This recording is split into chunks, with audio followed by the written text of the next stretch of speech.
Hey guys, it is the 18th of April and I have given the INI mock on the 16th. As you can see, I don't have a good enough rank. I did not give it while it was live. I gave it later on. Score of 122 out of 200, 139 correct, 51 wrong, and 10 were skipped.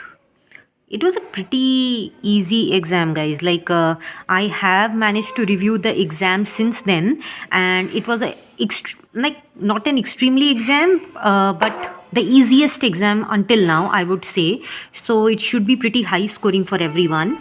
In terms of my subject, I have done patho recently, so it is high. Ortho, I do not know how I have scored so high, but fingers crossed, I score high again. Then we have microbiology. I am okay only at microbiology. Obs gynae okay. Surgery also I'm okay. Derma finally gone up. Radio gone up again. Forensic actually I have not done the BNS as of now. So any BNS question I'm gonna get wrong anyhow. Opthal okay. Pedia okay. Medicine I've given up on medicine. I simply do not understand medicine. My brain is not made for medicine. I have decided that.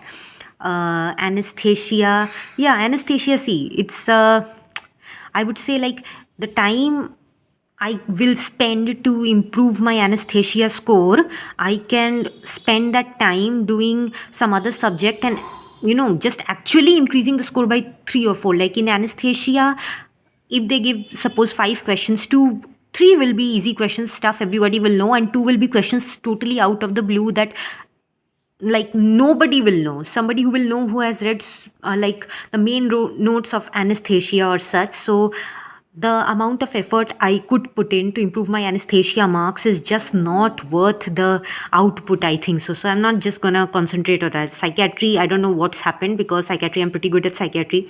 Physiology, I constantly get poor marks. I don't know, I have done the main videos, I have done the rapid revision of physio, I have done the BTR of physio, and still I cannot improve. ENT I normally score pretty high, so this is pretty weird for me. Pharma, the lowest subjects, we are getting to the lowest subjects.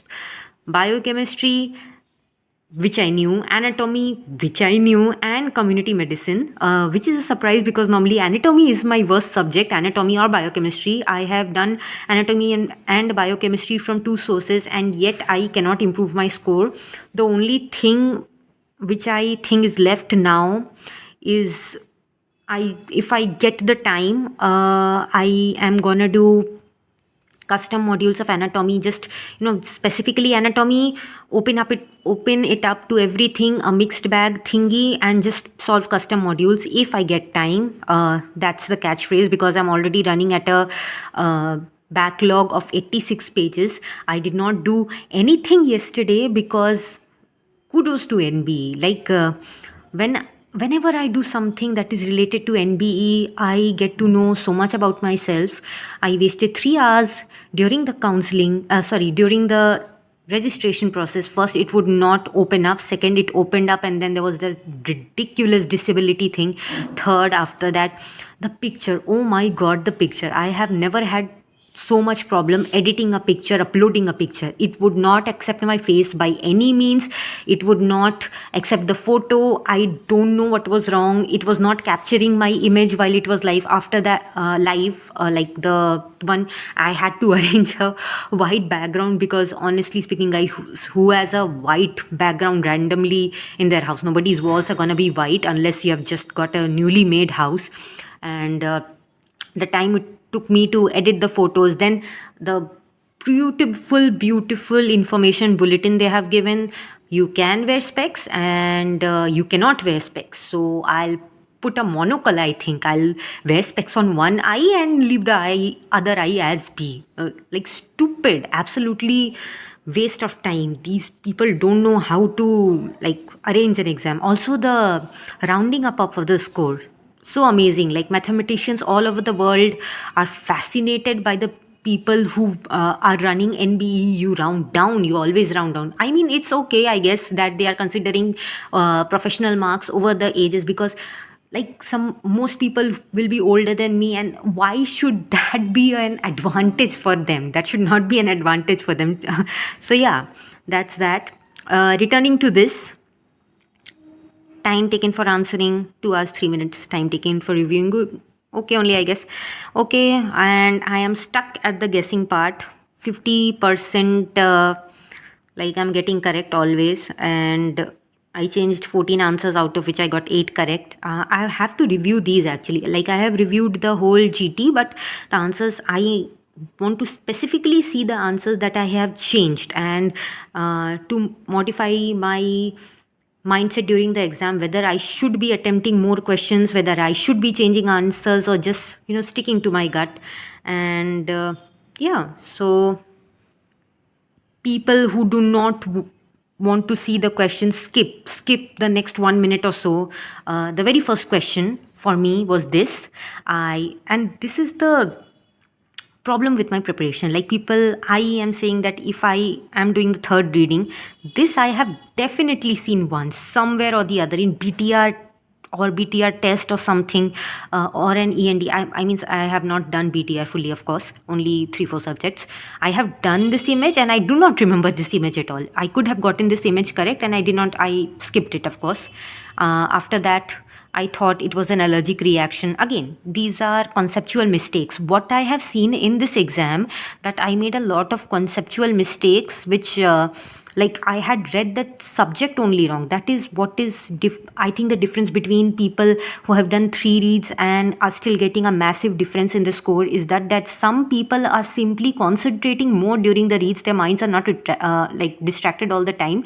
And for people like me, self-diagnosed ADHDers, they, like, whenever I am concentrating, maybe 40% of the time I actually concentrating on the words, next like 60% of the times my mind is wandering. I'm just going through the motions of going through the pages, but my mind is not actually there. I know these topics are my, like, in my notes, and still I manage to miss these topics. Every time I attempt a new GT, I see some questions which I know in my, like, they were in my notes, and I attempt them, of course, because I've seen them in my notes, and then when I go back to my notes, I've seen that I have read the thing wrong, which is so surprising. Reading your notes wrong. Like I made a separate copy for the substances. Sorry, questions I'm getting wrong this time, and a lot of them, like some of them, I would say recall mistakes, not a lot of them, and most of them were things that are conceptually wrong for me. So the USG of the pneumothorax, I've got to see that because I always get that wrong. Then triple examination, can you believe that I got triple examination wrong? I don't, some topics are so easy, you read it once and then you're like, I don't need it to read it for the next 1 year. It's basic, I'm gonna remember it, I'm gonna guess it out at that moment. And when you do not read it for such a long time, you actually forget these topics. So I marked that question wrong. Swarming growth, I was confused between tetani and perfringes. I marked perfringens for some reason. The right skew, left skew thinking I always get wrong, because right skew, I always think the peak should be towards the right side. That I always get wrong. Vocal cord palsies, knowledge is not sufficient for that. Allen's test, I remembered in anatomy that the superficial palmar arch is a continuation of the ulnar artery, so I marked ulnar artery, but it should be the radial artery. And then again, PSVT, which stable, they are modifying, just statements that everybody knows, that PSVT, if the patient is stable, you will give the vagal maneuvers, you will do the carotid sinus massage, but I marked that. But if the patient has a stroke, they added just one word and changed the whole question. So that was that. Seminoma, fried egg appearance, I did not know that until now, I don't know why.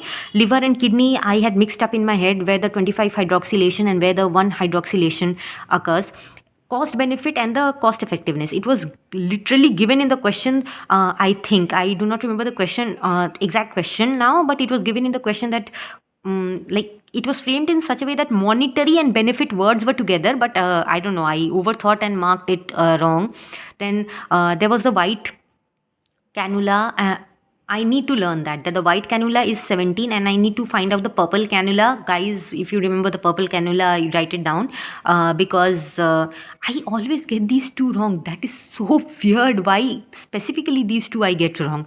Then crate, I had somehow remembered that it was myotoxic for some reason. So yeah, that's one concept cleared before the exam. And this, anybody has a composite table of everything in anticoagulants that doesn't require monitoring, please like note it down in the comments, guys, because I get this wrong. I get this question wrong every single time. I remember that it is dabigatran, but I don't remember the other ones. Apparently it was apixaban, and I marked, what did I mark? I marked something else. I don't remember what I marked actually. And ICDS, yeah, this one I have read it and I still don't remember it. I During the exam my thought process was that yeah, it's not given to, like, why should be it should be given to women who are 15 to 45 years of age. So that I got wrong definitely. And a couple of other questions that I got wrong. Median nerve receives from both lateral and medial roots. I didn't remember that for some reason. And alpelisib, I have read there in an update somewhere. And see, that's what I do. I just read through. I do not concentrate on the topic. If it's a new thing, I just, go through it once and I'm like, yeah, done. I've read the new thing. But you need to concentrate on it. You need to actually put it into your brain. That's what's lacking for me. Hepatorenal syndrome, I did not stop the diuretics for some reason. And Pompey's disease, I marked what? Aldurazyme, I think. I had done in custom modules, I have marked aldurazyme for something and I do not remember, but the words were familiar for me. Pompey's disease, and I know aldurazyme is given for something similar to that. And so I gave aldurazyme. Marshall's triad, also I marked wrong. See, that's the thing. These are easy questions, and when you haven't read them for a long time, because when you're reading it for the second time, say some very easy questions, you're like, yeah, I don't need to read this again at least. So you do not read it and you mark it wrong in the consecutive exams. Optic radiation, the two options were there. I was confused between them. I thought it was the striate cortex, but I don't know why. I remembered striate genari and everything, but I marked it wrong again. Endoflagella, okay, this one new info. I thought the flagella, okay, flagella should be outside, because obviously how is it gonna move if your legs are inside your body and everything.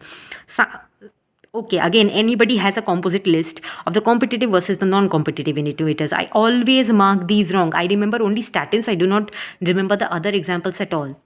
So yeah, guys, just late in uploading the blog because I had a lot of work. Yesterday I wasted so much time on the counseling. I was supposed to do it yesterday itself, and they have begun the new process, but the old one's money is not back yet, and that's so funny for me. So comment, guys, what were your scores during the exam? How did you find the exam? And see you on Monday probably, when I'll give the last exam of marrow. Okay, bye.